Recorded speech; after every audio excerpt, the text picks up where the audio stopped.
নমস্কার, শুভ সন্ধ্যা। শাশ্বতী সিনহা টক্সে আপনাদের সবাইকে স্বাগত। আপনারা শুনছেন তারাশঙ্কর বন্দ্যোপাধ্যায়ের কীর্তিহাটের কর্চা। আজ দ্বিতীয় খণ্ডের চতুর্থ পর্বের চতুর্দশ অধ্যায়।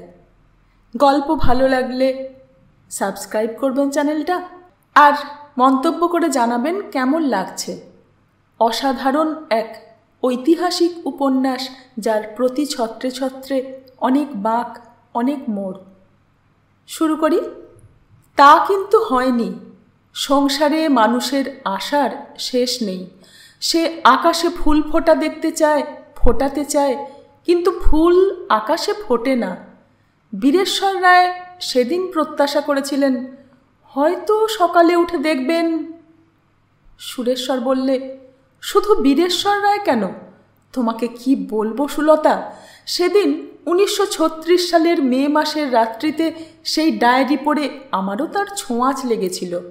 বীরেশ্বর রায় ঊনবিংশ শতাব্দীর আধা রোমান্টিসিজম, তাই বা কেন, 12 আনা রোমান্টিসিজম আর 4 আনা রিয়ালিজম মেশানো কালের মানুষ। 1856 সালের অনেক পরে রামকৃষ্ণদেব সিদ্ধি লাভ করেছেন। দত্তবাড়ির নরেন দত্ত তখনকার দিনের 4 আনা রিয়ালিজমকে 16 আনা করে রামকৃষ্ণকে চ্যালেঞ্জ করেছিলেন, ঈশ্বর দেখাতে পারো? সে চ্যালেঞ্জে 4 আনা রিয়ালিজমও রোম্যান্টিসিজমের মধ্যে অতলে তলিয়ে গিয়েছিল। রামকৃষ্ণদেব নাকি তাকে কালীদর্শন করিয়েছিলেন। নরেন দত্ত বিবেকানন্দ হয়ে শুধু ভারতবর্ষ নয়, আমেরিকায় গিয়েও তার ঘোর ধরিয়েছিলেন। বীরেশ্বর রায় ডায়েরিতে যে প্রত্যাশার কথা লিখেছেন তা কিছুমাত্র আনরিয়াল বা অবাস্তব ছিল না। কিন্তু আমি বিংশ শতাব্দীতে সেই গ্রীষ্মের রাত্রে দরজা বন্ধ করে, পাখা বন্ধ করে ডায়েরির পাতা উল্টাচ্ছিলাম, ঠিক ওই প্রত্যাশা করে। অবশ্য তার কারণ ছিল, কারণ আমি জানতাম যে ভবানী দেবী ফিরেছিলেন, তার একটি কন্যা হয়েছিল, সে কন্যার বংশ বিদ্যমান। রায় বাহাদুর রত্নেশ্বর রায়কে বীরেশ্বর রায় পোষ্যপুত্র নিয়ে বিষয় দিয়েছিলেন। তার জন্য তার কন্যার তরফ থেকে পোষ্যপুত্র নাকচের মামলা দায়ের পর্যন্ত হয়েছিল, কিন্তু মামলাটা চলেনি, মিটমাট হয়ে গিয়েছিল। কি কারণে, কিভাবে মিটমাট হয়েছিল যথাসময়ে বলবো। সে নিয়েও একটা ছবি আমি এঁকেছি, এবং এই মামলার মিটমাটের সময় তোমার পূর্বপুরুষ রায়বংশের এমন একটা কথা জেনেছিল, যে কথাটা প্রকাশ করবার ভয় দেখানোতেই সে খুন হয়েছিল পিদ্রুগণের হাতে। তার ছবি ওই কোণে আছে। এখন দেখো, ওই দিনও মানে সফিয়া বাইজির বাড়িতে ওই তান্ত্রিক পাগল অপরিসীম মমতায় ওই রুগ্ন সফি বাইজির মুখের দিকে তাকিয়ে আছে। সে চোখ মেলেছে, শুকনো ঠোঁটে তার শীর্ণ আশ্বাসের হাসি ফুটে উঠেছে, আর পাগলের ক্ষত বিক্ষত কদর্য মুখখানিতেও কি করুণা বা মমতা। ছবিখানা এঁকে আমি খুশি হয়েছিলাম। পাগলের দৃষ্টিতে একটা মিস্টিক কিছু ফুটিয়েছি বলেই আমার বিশ্বাস। ইংল্যান্ডে গিয়েছিলাম, সেখানে এক্সিবিশনে ওখানা ছিল। একটি মেয়ে দেখে আমাকে জিজ্ঞাসা করেছিল, মেল্টিং নাম দিয়েছ কেন? বিউটি অ্যান্ড দ্য বিস্ট নাম দিলেই তো পারতে। আমি বলেছিলাম, না, পাথর গলছে, দেখছো না, ওই যে লোকটার গায়ের রঙে আমি পাথরের রং ফুটিয়েছি, পাথরের মতো মানুষটা গলছে। ছবিটার প্রশংসা করেছিল অনেকে। একেবারে কাছে মনে হবে পাথর, একটু দূরত্বে ভ্রম হবে পাথর না মানুষ। দূর থেকে মনে হবে মানুষ, কিন্তু বর্বর অথবা উন্মাদ। ছবিটার দিকে তাকালে সুলতা, পাগল সম্পর্কে তারও কৌতূহল জেগে উঠেছিল। মনে হচ্ছিল এই লোকটা যেন এদের সঙ্গে জন্ম জন্মান্তরের সম্বন্ধ সূত্রে জড়িয়ে রয়েছে। সত্যই ছবিখানা ভালো। সুরেশ্বরের তুলির চাতুর্য বাস্তবকে লঙ্ঘন করে ছবিখানাকে ফুটিয়েছে অবাস্তব মাধুর্যে। তারই মধ্যে তার বক্তব্যকে প্রকাশ করেছে। লোকটা ঝুঁকে পড়েছে তার মুখের কাছে, তাতে পাগলের মুখে অন্ধকার বা ছায়া পড়বার কথা, কিন্তু সোফিয়ার মুখের রঙের আভাটিকে সে পাগলের ঝুঁকে পড়া মুখের ওপর প্রদীপের আলোর মতো ফেলে প্রদীপ্ত করে তুলেছে, অথচ বাকি অঙ্গগুলোতে শ্যাওলা ধরা পাথরের রঙে তাকে অমানুষ অথবা অন্ধকারের মানুষ করে ফুটিয়েছে। অঙ্গ প্রত্যঙ্গের সীমারেখায় একটু ঈষৎ সাদা আভাস, পাথর যেন সত্যই গলতে শুরু করেছে। সুরেশ্বর তাকে ডাকলে, সুলতা বলো। ওটাতেই দৃষ্টিকে বেঁধে রেখো না, তারপর দেখো রাত্রির পরমায়ু ফুরিয়ে আসছে। তার পরের ছবিটা দেখো, ওই দেখো বীরেশ্বর রায় কলম ধরে লিখছেন। কটি কথা লিখেই তিনি থেমে গেছেন, শূন্য দৃষ্টিতে তাকিয়ে আছেন। একটু এগিয়ে গেলে নজরেও পড়বে নো, অর্থাৎ সে আসেনি। ভবানী দেবীকে তিনি ফিরে পাননি সকালে, অথবা কোনো একটি দীর্ঘ অবগুণ্ঠিতা নারী সন্তর্পিত পদক্ষেপে এসে দাঁড়ায়নি জানবাজারের রায়বাড়ির ফটকে। পরের দিনের ডায়েরির পাতা আমিও ওই প্রত্যাশা করে উল্টেছিলাম। আমিও হতাশ হয়েছিলাম। লেখা ছিল, না, সে আসেনি। কল্পনা চিরকাল মিথ্যাই হয়। তারপর লিখেছেন, সারা দিন ভেবে ঠিক করেছি কাশীতে লোক পাঠাবো। পাঠাবার মতো বিশ্বাসী লোক একমাত্র ছেদি সিং, কিন্তু সে বুড়ো হয়েছে, বয়স 70-এর কাছে। কিন্তু ও ছাড়া এ কাজের ভার তো বিশ্বাস করে কারোর হাতে দিতে পারবো না। ছেদি 12 বছর বয়সে ঢুকেছিল বাবার বাচ্চা খানসামা বয় হিসাবে। তারপর আমার ভার পড়েছিল তার উপর। তখন সে ভর্তি জোয়ান। আমার মতো সবল দুরন্ত ছেলেকে এদেশি চাকর সামলাতে পারত না, তাই ছেদির উপর ভার পড়েছিল আমার। আমার পৈতের পর আমার খানসামা হয়ে এসেছিল মহেন্দর, আর ছেদি হয়েছিল আমার দারোয়ান। আমার সঙ্গে লাঠি নিয়ে মুরেঠা বেঁধে ফিরত। রবিনসনের কুঠে গিয়েছি, ছেদি সঙ্গে গিয়েছে কোমরে তলোয়ার বেঁধে। যেখানে গিয়েছি সে ছায়ার মতো ফিরেছে আমার সঙ্গে। আমার জন্যে প্রাণ সে দিতে পারত। আজ সে 70 বছরের বুড়ো, তবু সে আমাকে ছাড়েনি। তার বাড়ি কাশীর ওপারে রামনগরের কাছে। আমি তাকে দিয়েছি অনেক। দেশে তার খ্যাতি হয়েছে, বাড়িতে তার বেটা বেটি বউ, তাদের ছেলেপুলে হয়েছে, তবু সে আমাকে ছাড়তে পারেনি। জানবাজারের বাড়িতেই থাকে। পেনশন দিয়েছি, ওকে পাঠাবো। বছরে একবার সে বাড়ি যায়, 2 মাস 3 মাসের জন্যে। সেই বাড়ি যাওয়ার নাম করেই যাক। কাশীতে এসে সে বিমলাকান্তের বাড়ি যাবে, দেখে আসবে সেখানে সে আছে কিনা। রাজা রাধাকান্ত দেবকে বিমলাকান্ত বলেছিল এক ভগ্নির কথা। ভগ্নি? তাছাড়া বলবেই বা কি? হয়তো এক বাড়িতে নাও থাকতে পারে, কারণ তার বাবাও নিরুদ্দেশ বা উদ্দেশহীন। তার সঙ্গে সঙ্গেই ছেদি পাকা খবর নিয়ে আসবে, তাকেই পাঠাবো। অন্যকে এ খবর বলবার আমার সাহস নেই। তাকে পেলে তার সঙ্গে বোঝাপড়া আমি করব, কিন্তু লোকে তার নামে দুর্নাম দেবে সে আমার সহ্য হবে না। রায়বংশের মাথা হেঁট হয়ে যাবে চিরদিনের জন্যে। ছেদিকে ডেকে সব বললাম আজ সন্ধ্যায়। সে বললে, আপনি নিশ্চিন্ত থাকেন বীরাবাবু ভাইয়া, আমি বিলকুল খবর নিয়ে আসবে, তুরন্ত আসবে। এক রোজ বেফায়দা দেরি আমি করবে না। রানীগঞ্জ পর্যন্ত রেল হয়েছে, রানীগঞ্জ পর্যন্ত ট্রেনে যাবে, তারপর গঙ্গার কোনো ঘাটে গিয়ে নৌকো। উজান হলেও হেঁটে যাওয়ার চেয়ে শীঘ্র যাবে। আসবার সময় নিচের দিকে স্রোতের মুখে অনেক শীঘ্র হবে। মোটমাট 1 মাস 4 লাগবে, কিন্তু আমার ধৈর্য যেন থাকছে না। 4 মাস দীর্ঘ সময়। আজ সন্ধেটাই কাটছে না। একা বসে আছি, ছেদিকে টাকা কড়ি দিয়ে বিদায় করে লিখছি আর ভাবছি 4 মাস। সোফিয়ার অসুখ। সকালবেলা ওর লোক এসেছিল, বললে সোফিয়া ভালো আছে, বিপদ কেটেছে, কিন্তু খুব দুর্বল, উঠে বসতেও পারে না। জোঁক বসিয়ে অতিরিক্ত রক্তক্ষয় হয়েছে, কালো মুখখানা কাগজের মতো সাদা দেখাচ্ছিল, তার উপর এত বড় বিকারটা গেল। আশ্চর্য, তাহলে তো ওই সন্ন্যাসীর কোপেই এমনটা হয়েছিল। সন্ন্যাসীর কৃপাতেই তো সারল। সন্ন্যাসীর আশ্বাসে চোখ মেললে নিষ্প্রভ চোখে যেন প্রদীপ জ্বলল। আমার চোখের উপর ভাসছে, আর ওই বিচিত্র পাগলের মুখে কি আশ্চর্য করুণা দেখলাম। আমার কাছে একটা বিস্ময়ের মতো মনে হচ্ছে। ভাবছি, এদের ক্রোধ হয় যত সামান্য অপরাধে, আবার কি অফুরন্ত আশ্চর্য দয়া এরা ঢেলে দেয় মানুষের দুঃখ দেখে। সোফিয়ার লোকটা বললে, সারা রাত্রি পাগল সোফিয়ার মুখের কাছে ঠিক তেমনি করে তাকিয়ে বসেছিল।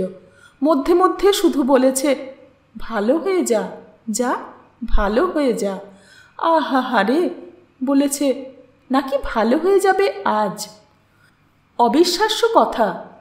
সোফিয়ার সুস্থ সহজ হতে বেশ কিছুদিন লাগবে, তবে এরা হয়তো সব পারে।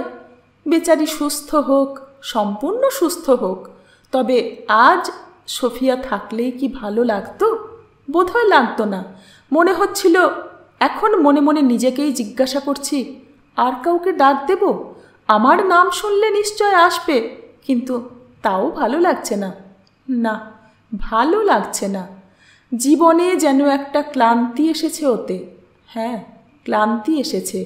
আজ দীর্ঘদিন এতেই ডুবেছিলাম। নদীর মধ্যে কুমির যেমন ডুবে থাকে তেমনি করে ডুবেছিলাম। কীর্তিহাটে মদ্যপান করে উন্মত্ত হয়ে থাকতাম। নিষ্ঠুরতম মানুষ হতে চেয়েছিলাম, কিন্তু ব্যভিচার করিনি। স্বীকার করেছি, মানুষকে নির্যাতন করেছি। কি করেছি সব মনেও পড়ে না। খাতাখানা উল্টে দেখছি, 7 বছর আগে সে যেদিন নিরুদ্দেশ হলো তার পরদিন লিখেছিলাম, am I going mad? Yes, it is madness, it is coming. তারপর আর লিখিনি। কলকাতা আসবার আগে রবিনসনের লক্ষ্যভ্রষ্ট এক বাঘিনীকে মেরে তাকে মৃত্যুমুখ থেকে বাঁচিয়েছিলাম, সেই ঘটনাটা লিখেছি। তারপর কলকাতায় এসেছিলাম নতুন মানুষ হতে। তখন থেকে লিখছি, কিন্তু নতুন জীবন আরম্ভ করেও পারিনি। সোফিয়াকে পেয়ে আশ্চর্য ভালো লেগেছিল। মনে পড়েছিল দাদার বিয়ের আসরে ওর গান আধশোনা করে উঠে গিয়েছিলাম তারই ডাকে। তাই মনে হয়েছিল ওর গানই শুনবো এবার যত দিন বাঁচি। কিন্তু তাতেও যেন অরুচি এসেছে। রাজা বাহাদুরের সঙ্গে দেখা হওয়ার পর মনে নতুন স্বাদ জেগেছে। তারপর এই খবর, জগদ্ধাত্রী বৌদি দিলেন এই চিঠি। চিঠিতে বেনারসের ছাপ আছে। আর সোফিয়াকে নিয়ে মেতে থাকবার কল্পনাও ভালো লাগছে না। মনে হচ্ছে সোফিয়ার অসুখ হয়ে একটা মুক্তি পেয়েছি। মদ ভালো লাগছে না, থাক। সোফিয়া কিছুদিন বিশ্রাম নিয়ে সুস্থ হোক, আমি তার কথা ভাবব। আর নতুন মানুষ হবার চেষ্টা করেও দেখি। রাজা বাহাদুরকে ভালো লেগেছে। সুরেশ্বর বললে, বীরেশ্বর রায়ের জীবনে সত্যই তখন একটা নতুন স্বাদের আকাঙ্ক্ষা জেগেছিল। সোফিয়ার কথা আর ভাবেননি। সে সেরে উঠেছে, কিন্তু নতুন কাউকেই ডাকেননি। ভাবছিলেন কিভাবে শুরু করবেন নতুন জীবন। সঙ্গে সঙ্গে কাজও যেন কেউ জুগিয়ে দিয়েছিল জমিদারি। দিন 3 পরেই কীর্তিহাটের নায়েব ম্যানেজার গিরীন্দ্র আচার্য মহিষাদল স্টেটের কাছ থেকে 16 আনা তৌজি পত্তনি নেওয়ার ব্যবস্থা করে তার কাগজপত্র নিয়ে এসেছিলেন। পত্তনি বন্দোবস্তির পাট্টা কবুলতি, লাট ও তৌজি দিগারের একজায় কাগজপত্র নিয়ে বোঝাই 2 বড় প্যাটরা। প্রথমটা বীরেশ্বরের ভালো লাগেনি। বলেছিলেন, ওসব আর আমি কি দেখব বলুন, আমার তো ওতে আগ্রহ রুচি বিশেষ নেই। আপনি দেখেছেন তো? গিরীন্দ্র বলেছিলেন, না, তোমাকে একবার দেখতে হবে বই কি, দেখার প্রয়োজন আছে। পাট্টা কবুলতির বয়ানে 2 জায়গায় আমার সঙ্গে মতের ফারাক হয়েছে, সে 2 দেখো। আর অসহিষ্ণু হয়ে বীরেশ্বর প্রশ্ন করেছিলেন, কি সে 2? প্রথম, ওরা দলিলে দোরবস্ত হক হুকুক লিখেই সেরে দিতে চান। আমি বলেছি তা হবে না, ওসব মহলওয়ারি সত্ত্বের নাম যথারীতি লিখে দিতে হবে। পাতামহল, কাষ্ঠমহল, কয়লামহল, মৌজামহল, হাট ঘাট গঞ্জ, নিমকমহল আদি সহ দোরবস্ত হকুক কথাগুলি লিখে দিতে হবে। তা ওরা বলেছেন নিমকমহল তো লেখাই চলবে না, কারণ ও তো সরকারি খাস। খালারি বন্দোবস্তি যা করেন সে তো কোম্পানি করেন, ও কোম্পানির একচেটে। আমি বলেছি আমরা তা স্বীকার করব কেন দলিলে? এই তো লাখরাজ নিয়ে মামলায় বর্ধমানের মহারাজাধিরাজ বাহাদুর প্রিভি কাউন্সিলে জিতে লাখরাজ টিকিয়ে দিলেন। কে জানে নিমক মহল নিয়ে মামলা মোকদ্দমা করলে প্রিভি কাউন্সিলের কি রায় হবে। আবার ডৌল ধার্য করবার সময় পাতামহল, কাষ্ঠমহল, কয়লামহলের আয় তার সঙ্গে যোগ করতে চাচ্ছেন। বলছেন জঙ্গল মহলগুলোতে পাতা বন্দোবস্তিতে 100-150 পাই ও কয়লা মহলে কাঠ কয়লার আয় তাও 150-200। কাঠ থেকে আয় তো মোটা, মানে 2000 আদায়ী ডৌল হলে 500 টাকা। এইসবের আয় চাপাতে চাচ্ছেন, করছেন সবই ওদের ম্যানেজার। মানে তো বুঝতে পারো। আমি বলেছি সে অবশ্যই হবে, যেমন প্রচলন আছে নায়েবের প্রাপ্য, গোমস্তাদির প্রাপ্য সে তো দিতেই হবে, দেব। তা মানে রাঘব বোয়ালের খাই, আগে ভাগেই দাও আর কি। এ তোমাকে দেখতে হবে, যেতে হবে, রাজা বাহাদুরের সঙ্গে কথাবার্তা বলতে হবে। রাজা বাহাদুরের অভিমান রয়েছে দেখলাম, মানে ওর ইচ্ছে তুমি পত্তনে নিচ্ছ, তুমি ওদের কাছে যাবে, বলবে, এই আর কি। বীরেশ্বর রায় এসব বোঝেন, ভালো করেই বোঝেন। জমিদারি আয়, তিল কুড়িয়ে তাল, বাদশাহ নবাবদের আমলে সে এক কাল গেছে। এই তো বলরামপুর জানপুর থানায় খয়রা রাজারা 17টা পরগনায় নবাব দপ্তরে খাজনা দিত বছরে 1200 টাকা। তাও কোনো বছর দিত, কোনো বছর দিত না। ইংরেজরা প্রথমে এসেই গ্রাহাম সাহেবের আমলে সেই খাজনা করেছে 22,000 টাকা। তারপর চিরস্থায়ী বন্দোবস্তের সময় সে খাজনা 17 পরগনার পাই পয়সা আদায় জুড়ে মোট আদায়ের 100 ভাগের 90 ভাগ ধার্য করেছে। হিসেব করেছেন তারই ঠাকুরদা। কি করবেন, হুকুম কোম্পানির আর তদারক দেওয়ান রায় রাওয়াইয়া সিংহজির। মহারাজা কৃষ্ণচন্দ্র রায় নাকি লিখেছিলেন, পুত্র অবাধ্য, দরবার অসাধ্য, ভরসা কেবল দেওয়ান গঙ্গা গোবিন্দ। বর্ধমানের মহারাজা দেওয়ান বাহাদুরের মাতৃসাধ্যে আসেননি বলে তার জমিদারির উপর 99% টাকা কালেক্টরি খাজনা ধার্য হয়েছে। শেষ পর্যন্ত 8ম আইনে বর্ধমান এস্টেট বেঁচেছে। লোকে বলে বর্ধমানের মহারাজার বাঁচবার জন্যে 8ম আইন সৃষ্টি করেছিল কোম্পানি সরকার। শুধু বর্ধমান কেন, গোটা বাংলাদেশের রাজা জমিদারেরা বেঁচেছে পত্তনি আইনে। ইংরেজদের আমলে পাই পয়সার কড়া হিসেব, বেনে হয়েছে রাজা। বাদশাহী আমলে যে আমিরি চলেছে, মাইফেল চলেছে, দানপত্র চলেছে, সে আজ অচল, চলতে পারে না। আজ বনে যে শালপাতাওয়ালারা পাতা নিয়ে শালপাতা তৈরি করে, তার উপর জমা ধার্য করতে হয়েছে জমিদারকে। বনে আগুন লেগে কাঠ কয়লা হয়, স্বর্ণকারে কর্মকারে কেনে, নুনের খালারিতে লাগে, তারও জমা ধার্য হয়েছে। নদীর ঘাটের জমা, হাটের জমা, নানান জমা করে তাই থেকে আয় বাড়াতে হয়েছে এবং হবেও। আবওয়াবও আদায় করতে হয়। আবওয়াব অবশ্য চিরকাল আছে, সে বাদশাহী নবাবী আমল থেকে। ছেলের বিয়ে, মেয়ের বিয়ে, ঠাকুর প্রতিষ্ঠা, পিতৃ শ্রাদ্ধ এতে আদায় হয়। এ তার মতে অন্যায় নয়, তবে মাথট বছর বছর একটা না একটা চাঁদা, এটা অন্যায়। দক্ষিণের জমিদারদের নাম করবেন না, অন্ন জুটবে না, মুখের অন্ন বরবাদ হবে। গারদ মাথট আদায় করে নাম কিনেছেন বটে। কুমোররা হাড়ির জন্য মাটি নেয়, তার জন্যে জমা আদায়টা তার ভালো লাগে না। মাটি জল এ দুটোর ওপর না, না ওটা ঠিক নয়। দলিলের খসড়া দেখতে দেখতেই ভাবছিলেন তিনি। ওদিকে গিরীন্দ্র আচার্য 16 মৌজার ডৌল জমার হিসেব, পতিতের পরিমাণ, তার মধ্যে রগবা মানে আবাদযোগ্য পতিতের হিসেবের কাগজ সাজিয়ে রাখছিলেন থাকে থাকে। রায় দলিলের খসড়া দেখে বললেন, আপনি যা বলেছেন তাই ঠিক, ওসবের স্পষ্ট উল্লেখ থাকা দরকার। এ তো সব দলিলের বাঁধা বয়ান। এ মহল, ও মহল, হাট ঘাট, গোলাগঞ্জ, খানা খন্দক, খাল বিল, দোরবস্ত, হক হুকুক, ঊর্ধ্ব অধ, যে যে সত্ত্বে আমি সত্যবান, এ লিখতেই হবে। না হলে এর জন্যে পরে হাঙ্গামা হতে পারে। যে কেউ বলতে পারে জমিদার এ রাইট দেয়নি পত্তনিদারকে। দোরবস্ত হক হুকুকের মানে তো ঠিক হয় না। পুকুর কাটাতে, কুয়া কাটাতে না হয় লোকে জমিদারের হুকুমনামা নেয়, কিন্তু ঘুড়ি ওড়াতে তো হুকুমনামার দরকার হয় না। কোনো জমিদার তা দাবিও করে না। ওসব প্রত্যেক আইটেম লেখা থাকা উচিত। ঊর্ধ্ব শব্দ লেখা থাকলেও এসব ক্ষেত্রে তার মানে নেই। তবে নিমক মহল সম্বন্ধে লিখতে পারেন, সরকারি আইনগত পরিবর্তন মতো জমিদারের যা প্রাপ্য সেই সত্ত্ব আদি। বুঝেছেন? তাহলে ওদের আপত্তির আর কিছু থাকবে না।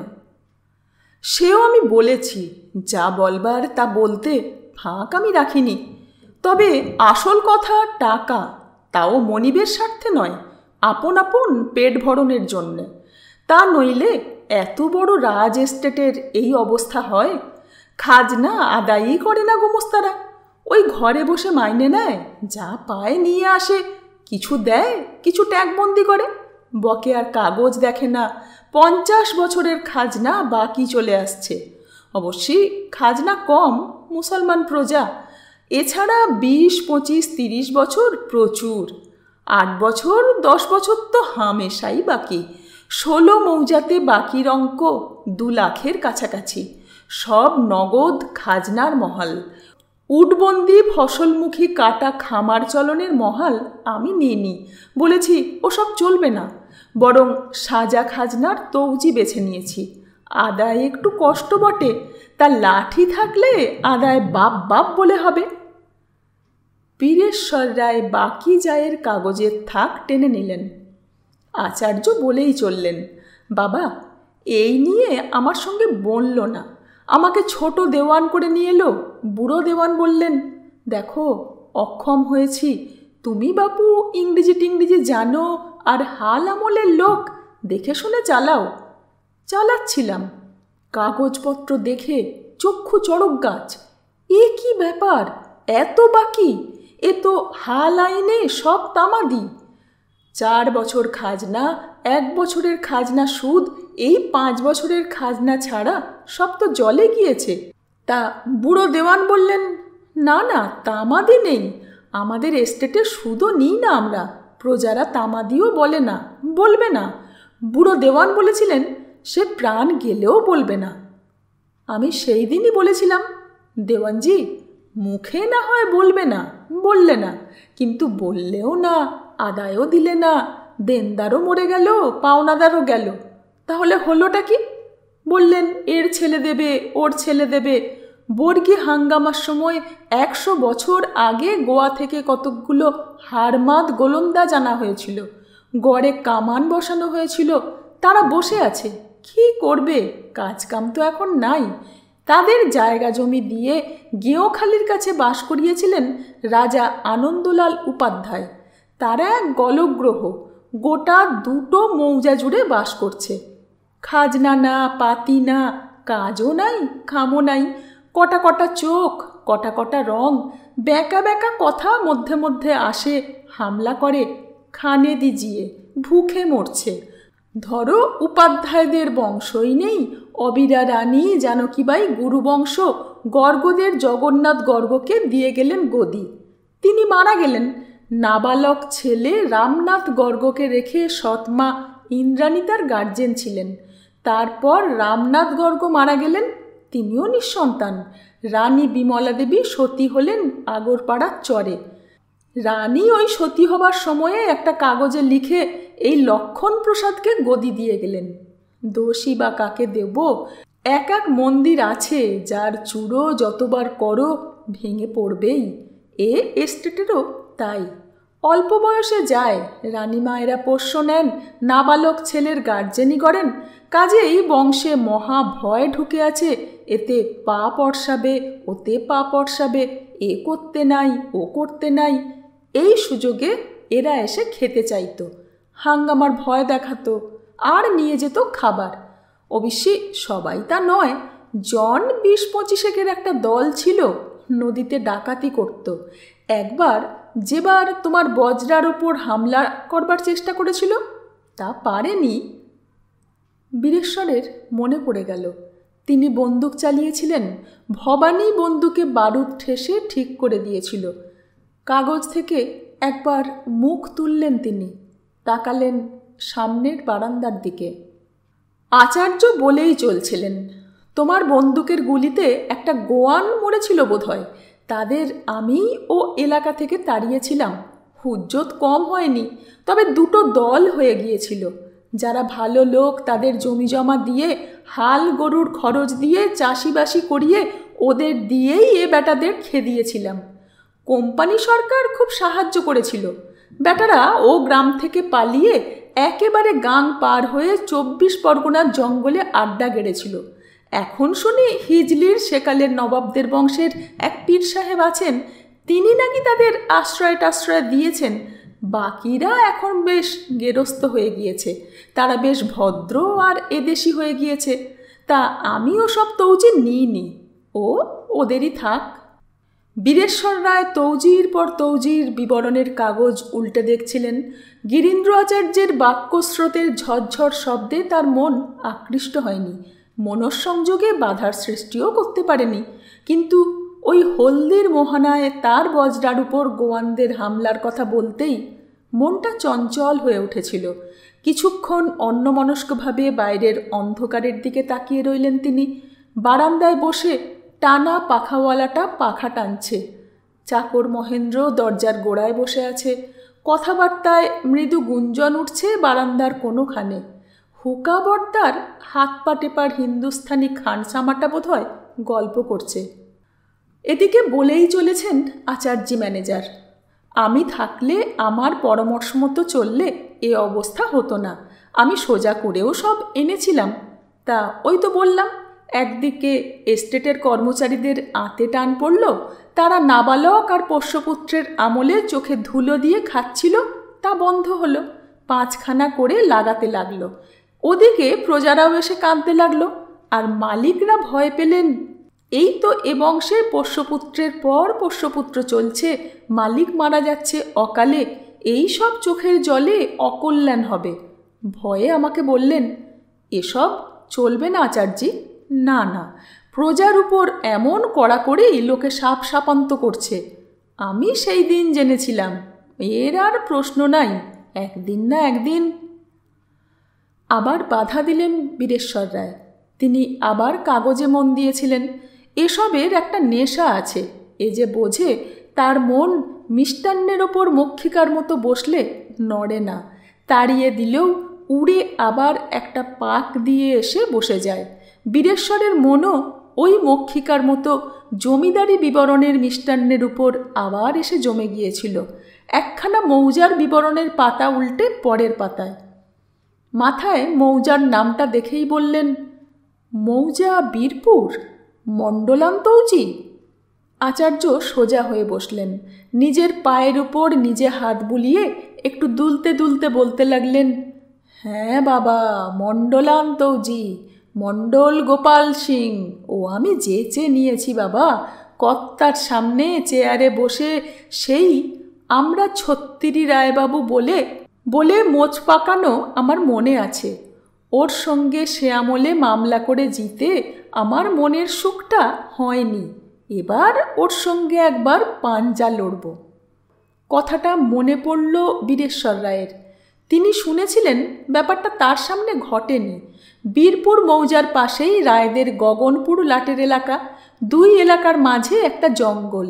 সেই জঙ্গলের যে অংশটা রায়বাবুদের, সেই অংশ থেকে গোপাল সিংয়ের লোকেরা কখনো জবরদস্তি, কখনো চুরি করে কাঠ কেটে নিয়ে যেত। মহিষাদল এস্টেটের মণ্ডলান তৌজি বীরপুর, মণ্ডল গোপাল সিং জাতিতে সে ছত্রী, এককালে পাইকদের সর্দার ছিল। মণ্ডলান আদায় যেখানে, সেখানে জমিদারদের সঙ্গে জমিদারির সম্পর্ক বলতে গেলে না সম্পর্ক। জমিদার তৌজির খাজনা পায় মণ্ডলের কাছে। বছর বছর বন্দোবস্ত, কোথাও কোথাও 2-4 বছর অন্তর। মণ্ডল ব্যক্তিটি সর্বে সর্বা। সে তৌজির খাজনা জমিদারকে দিয়ে জমি জমা ইচ্ছে মতো প্রজার সঙ্গে বন্দোবস্ত করে। যাকে ইচ্ছে হয় তাকে জমি দেয়, ইচ্ছে হলে উৎখাত করে।